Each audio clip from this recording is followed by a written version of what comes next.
Coucou, j'espère que vous allez bien. On se retrouve avec cette tête d'enterré, mais bon, voilà, on va passer. Et je profite d'un tout petit rayon de soleil aujourd'hui pour pouvoir filmer mon book haul du mois d'avril, qui est, somme toute, assez conséquent. Mais vous verrez, on va passer assez vite sur le fait que le 1er avril, j'ai été à la Foire aux Livres de Bruxelles. J'ai fait tout un vlog dédié, limite à cette journée. Et voilà, je crois que je vous ai déjà présenté les livres que j'avais achetés, qui sont au nombre de 6 livres. Donc, normalement, on va essayer de passer un peu plus vite sur ces sujets-là. Enfin, voyez quoi. Et si vous voulez plus de renseignements, allez voir le vlog, ça fait toujours plaisir. Alors, donc en tout premier, j'ai acheté Bodyguard de Laura S. Wilde, donc le tome 1 Lennon aux éditions Hugo Roman. Voilà, pourquoi? Parce que j'avais vu des critiques positives sur cette saga où c'est, je pense, des frères qui vont être au cœur de ces tomes compagnons. Et somme toute, je sais pas pourquoi, j'ai une folie frénétique de lire enfin, en tout cas d'acheter des romances contemporaines. Voilà, ça s'explique pas, j'ai toujours envie et pour l'instant je suis dans le mois de la fantaisie, alors j'essaye de combler ça avec pas mal de romances. Enfin, de romances fantastiques du coup. Mais je pense que dès que le mois de juin pointe le bout de son nez, c'est parti pour les romances. Pour continuer dans le volet romance, j'ai acheté Can't Help Falling in Love de Alicia Garnier aux éditions Hugo Roman, toujours. C'est le tome 1, je pense qu'il y a 2 tomes sur ce couple. C'est une romance assez difficile, je crois. Mais Alicia Garnier, du coup, c'est... maintenant, sa chaîne porte son nom. C'était anciennement Moody Take a Book, il me semble. Et j'aime beaucoup cette booktubeuse. J'aime bien ici, pour l'instant, qui est... Enfin, j'aime beaucoup son côté très authentique. Donc...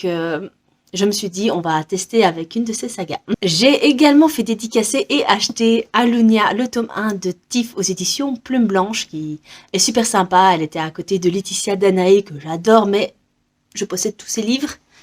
À part Fleur de Co qui vient de sortir, donc, ma foi, elle me l'a dédicacé. Voilà. C'est hyper beau, hyper chouette. Donc, il fallait que je me le procure parce que j'ai acheté Elvira en édition collector chez les éditions Plume Blanche, qui est un spin-off. C'est un tome qui se passe après la duologie d'Alunia et qui spoil franchement beaucoup apparemment la fin d'Alunia. Donc, j'aime autant, si possible, me procurer d'abord, lire d'abord cette saga avant de commencer Elvira. Donc, vous voyez, c'est un peu de fantaisie du coup maintenant. Pour repartir dans la romance contemporaine, j'ai craqué sur un Emma Green, donc La vie en vrai, qui me semble une de leurs dernières, si pas leur dernier livre, je ne sais pas. Bref, c'est aux éditions Addictif et Emma Green était présente, elles étaient présentes à Bruxelles pour la foire aux livres et j'ai pu les rencontrer, elles sont hyper sympas, enfin bref, voilà, elles sont tellement sympas que du coup, j'en ai acheté 2, c'était Fallait pas me chercher, également d'Emma Green, également aux éditions Addictives. Et ici, non, ici c'est une romance universitaire, je crois. Et là, c'est une romance de bodyguard. Donc, voilà, je me suis dit, on va rester dans l'ambiance. Et ça promet la blinde d'humour. Donc, c'est à peu près ce que j'aime, les joutes verbales entre les protagonistes. C'est ce que je recherche, c'est ce que je veux pour le moment et j'espère que j'aurai. Et enfin, pour terminer avec les acquisitions de la foire aux livres, je me suis acheté ce beau bébé, les contes japonais, du coup, illustrés par Shiitake. Et les textes sont par Vanessa Calico. Donc j'ai pu me faire dédicacer par Vanessa, qui est hyper gentille, et elle m'a dit que Shiitake venait très souvent à la Japan Expo. Alors cette année, je ne pourrais pas y participer tout simplement parce que je suis enceinte et que la Japan Expo arrive quasiment au terme. Et comme je suis belge, il faut que je me déplace du coup jusqu'à Paris. Bref, à mon avis, à 8 mois et demi de grossesse, ça le fait peut-être pas, vous voyez ce que je veux dire. Donc, je me suis procuré les contes japonais que je ferai dédicacer un jour par Shiitake, je le promets. Parce que Shiitake, c'est une de mes illustratrices préférées. J'adore son côté très... je sais pas. Très innocent, très... C'est féerique à chaque fois, en fait. Donc, Voilà, ça donne plutôt ça à chaque fois. C'est vraiment hyper beau, les grands yeux et tout ça. Enfin, moi, je suis hyper fan. On n'aime pas. Les goûts et les couleurs, vous savez. Et en plus, les cours japonais, bah forcément, vous connaissez mon amour pour la culture japonaise. Et c'est vraiment...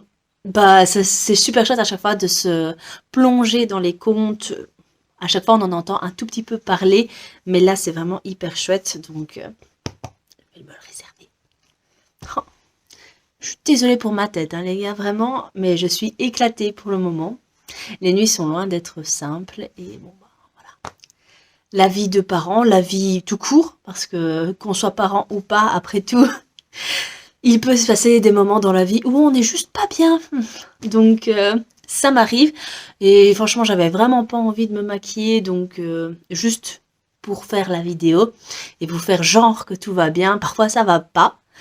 Donc voilà, mais je suis vachement heureuse de faire la vidéo et d'ailleurs il faudrait vraiment que j'enchaîne parce que comme vous pouvez le voir il y a les updates de lecture qui attendent, notamment la fin du Romanticide Challenge, je crois que je l'ai pas fait finalement, et la dernière lecture que j'ai faite, donc faudrait s'y mettre. Donc je vais pas faire les mangas maintenant, on les fera en fin de vidéo, comme ça ceux qui ne sont pas très intéressés pourront partir, je les libérerai, il y a zéro souci. Donc, une de mes meilleures amies se séparait de quelques bouquins et j'en ai sélectionné quelques-uns. J'essaye toujours de me restreindre avec ceux que j'ai vraiment envie de lire et ceux qui me tentent vaguement, donc voilà. Avant, je crois que je les prenais quasiment tous et maintenant plus. Donc, elle se séparait de ce livre qui est Un monde après l'autre, donc c'est les chroniques de Sainte Marie, Mary, de Jody Taylor, aux éditions Hervé Chopin. Voilà, alors de ce que j'ai compris, c'était une espèce d'académie qui régissait les voyages dans le temps, etc. Donc je me suis dit que ça pouvait être sympa, d'autant qu'elle l'a bien aimé, mais pas assez pour continuer la saga.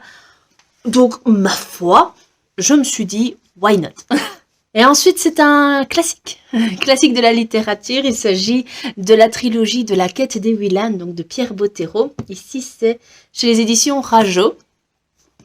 Alors non, j'ai jamais lu de Pierre Bottero, j'ai jamais lu la quête des Willan.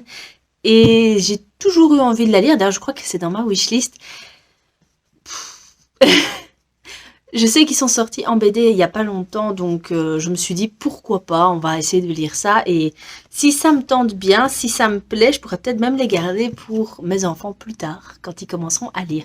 Même si je me suis bien consciente que pour lire des petits trucs comme ça, il faut que ce soit des bons gros lecteurs. Hein. Alors ensuite, et là je ne l'ai même pas déballé, il s'agit du tome 3 de Sang et de Cendre. Donc ici c'est La couronne d'os dorés de Jellyfer and Amentrod aux éditions, ah oui c'est Chani, du coup, aux éditions de Saxus, donc dans la version brochée, je les achète, j'ai pas encore lu, on va pas encore en reparler. Non, donc voilà, j'espère vraiment sincèrement, j'attends de ce livre, peut-être pas un coup de cœur, mais en tout cas une lecture un peu addict. Donc voilà, je ne sais pas vous en dire beaucoup plus étant donné que je n'ai même pas lu le tome 1. Et au niveau des résumés, les book hauls, moi je préfère pas trop le faire parce que bah sinon la vidéo elle dure 600 ans en fait. Mais 600 ans.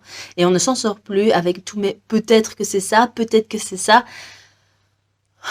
Si vous me suivez sur la chaîne, vous savez que les updates lecture sont consacrés à vraiment tout ce qui est explication du livre. Et au début de chaque chronique, je fais un résumé concret. D'ailleurs, quand c'est un tome 1, je lis carrément le résumé.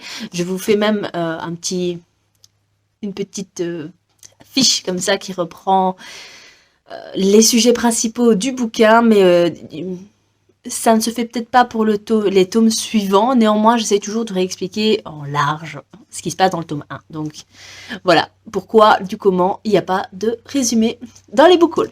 Et ensuite, c'est la fin, parce que je pense que De Sang et de Cendre, ce n'est pas une trilogie, c'est une quadrilogie, je crois.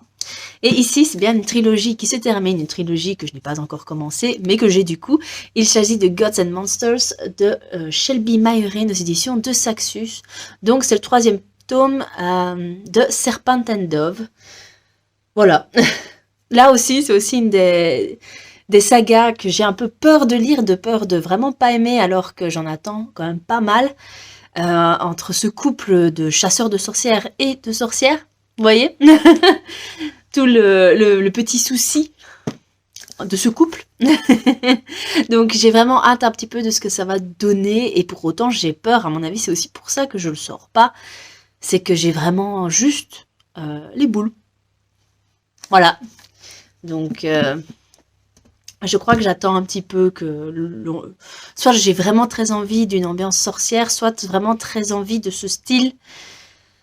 Mais pour le moment, avec mes envies de romance, en fait, j'ai très peur que ça se casse un peu la figure, parce que j'aurais envie que ça aille plus loin. Et à mon sens, ces sagas ne vont pas aller assez loin dans la romance que pour que je sois entièrement satisfaite. Je sais pas trop si vous voyez ce que je veux dire, mais mais voilà, on va se contenter de ça. Et pour la dernière acquisition de romans, c'était mon livre du mois. Donc, pour rappel, généralement, ce que je fais, c'est chaque mois, je m'achète une suite d'une de mes sagas que je possède et que j'ai déjà lu.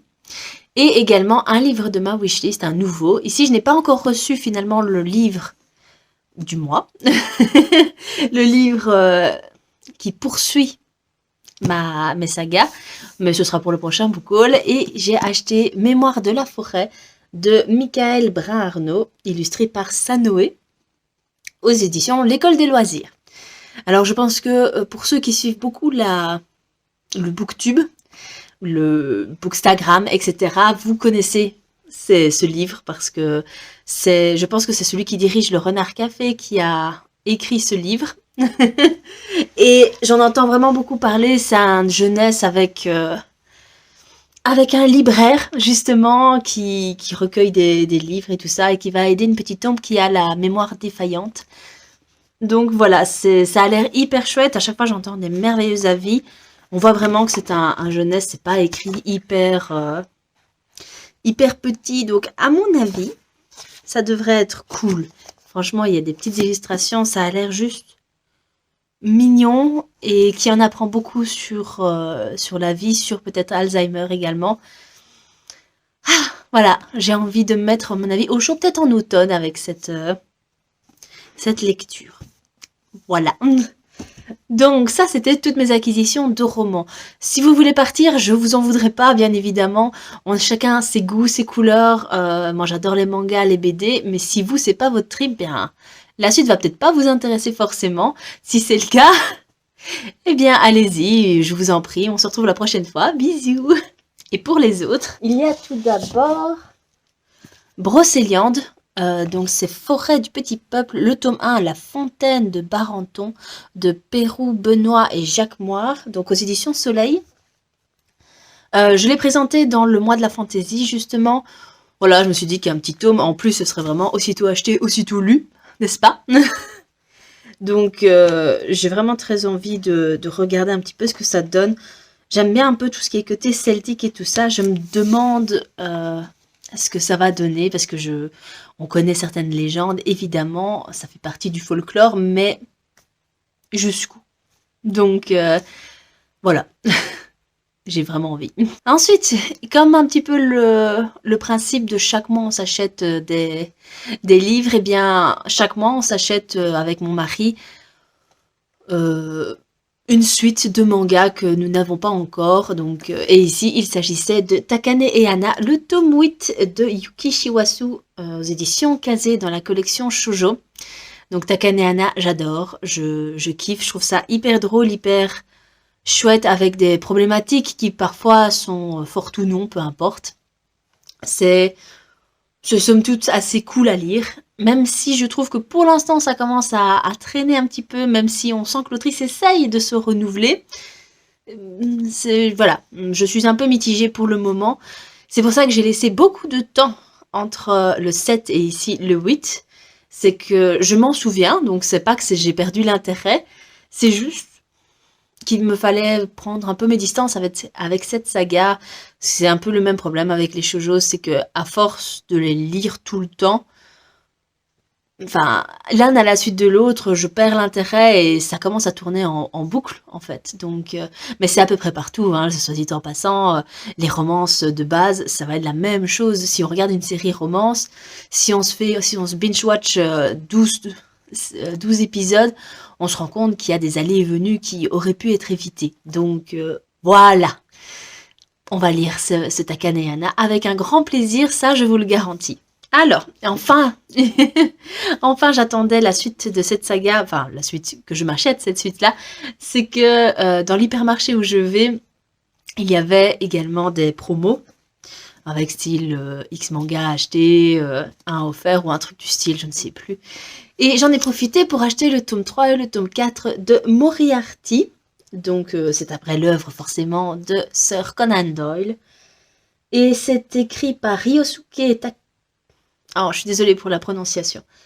Takeuchi et le dessin Hikaru Miyoshi, donc aux éditions Kana dans la collection Dark Kana. Donc voilà, je pense que j'ai pas trop besoin de vous faire même un grand résumé. Je pense que simplement lire Moriarty, ça vous aide. On va retrouver tous les personnages forcément de Sherlock Holmes, mais ici sous le point de vue de Moriarty qui est vraiment hyper chouette. Même Sherlock Holmes, il est trop bien. Enfin bref, j'ai hâte.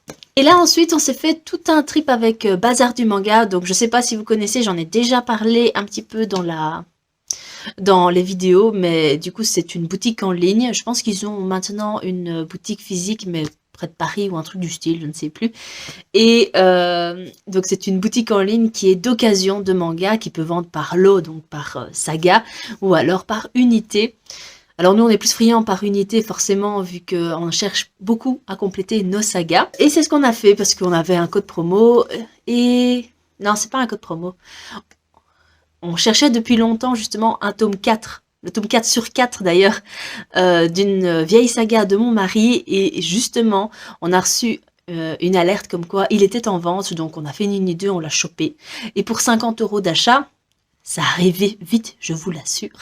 Eh bien les frais de port sont offerts, donc et Bazar du manga livre dans un temps record, c'est toujours super bien emballé, les mangas sont en très bon état, ils acceptent pas de mangas abîmés, donc voilà. Et quand c'est le cas, il vous envoie un petit mail en disant voilà, désolé, finalement le manga n'est pas aussi impec que ce qu'on l'aurait cru, et il nous rembourse, donc c'est hyper chouette.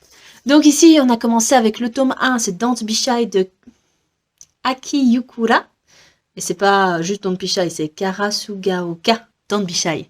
Donc aux éditions Anna Collection, donc c'est un boys love, je crois. Je pense, j'en suis sûre. Donc ça faisait longtemps que j'avais envie de me mettre au MM. Et de temps en temps, j'en mets dans ma wishlist. Donc voilà. Ici, c'est ça. J'ai trop envie. L'histoire a l'air un peu pétée, un peu bizarre. Donc voilà. Vivement. J'aime bien la couverture en plus. Je trouve ça qu'elle est trop choupichou. Et voilà. Donc... alors pourquoi c'est pas la suite d'une saga, vous allez me dire, alors que je vous ai dit que c'était pour finir. C'est parce qu'à chaque fois que je finis une saga, attendez, hein, c'est vraiment assez fun. À chaque fois que je finis une saga de manga, j'en mets une de ma wishlist qui monte dans les sagas à finir.